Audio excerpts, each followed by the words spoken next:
Good day, everybody.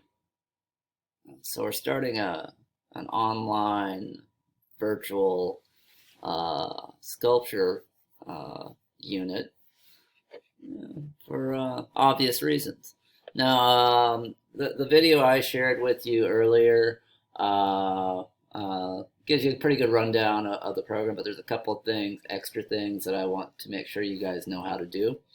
Well, for example, here's just a generic playground, since our prompt for this particular project is to create a sculptural playground. This one's kind of basic, but it gives you an idea of some of the things that are possible at least.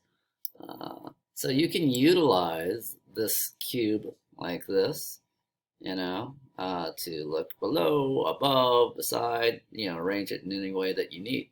Another way of doing it is to use the right click on your mouse, and you can do it that way as well. I prefer the right click because you can do it anywhere on the screen.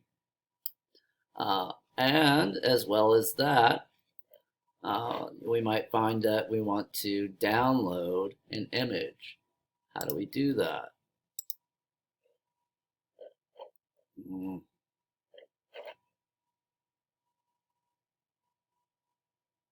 So you can go to send to,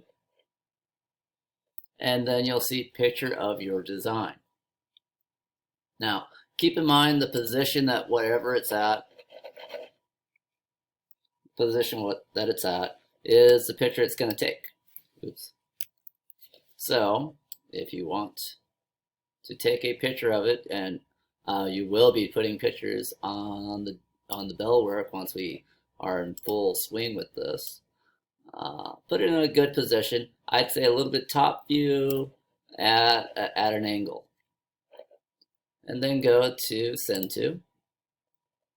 And then just simply download your picture. And it'll go automatically to whatever device that you're utilizing.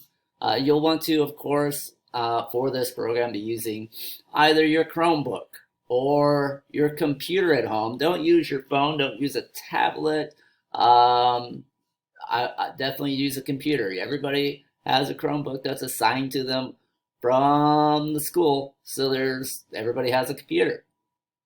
And I've already checked this program works just fine. I checked with Eric Glenary, our tech guru. He says it works fine. I had a couple of students test it out before I assigned this, and they said it works perfectly fine. So there should be no problems with using this program on a device. You can use it on a Macintosh. You can use it on a Windows device. Pretty much anything that has a browser should work.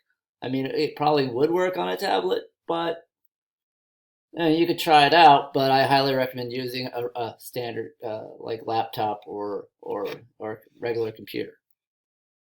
Now, so once you've downloaded it, then you could easily, open that file, and there you go. So you have an image of it.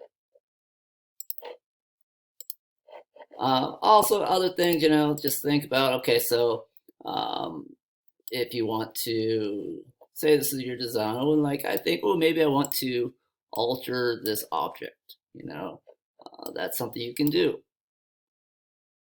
You can make it longer, wider, whatever, but maybe you make a mistake. That's what the magic of the undo button is, right? There's undo here, and you can also hit Control or Command Z, and that will also fix it.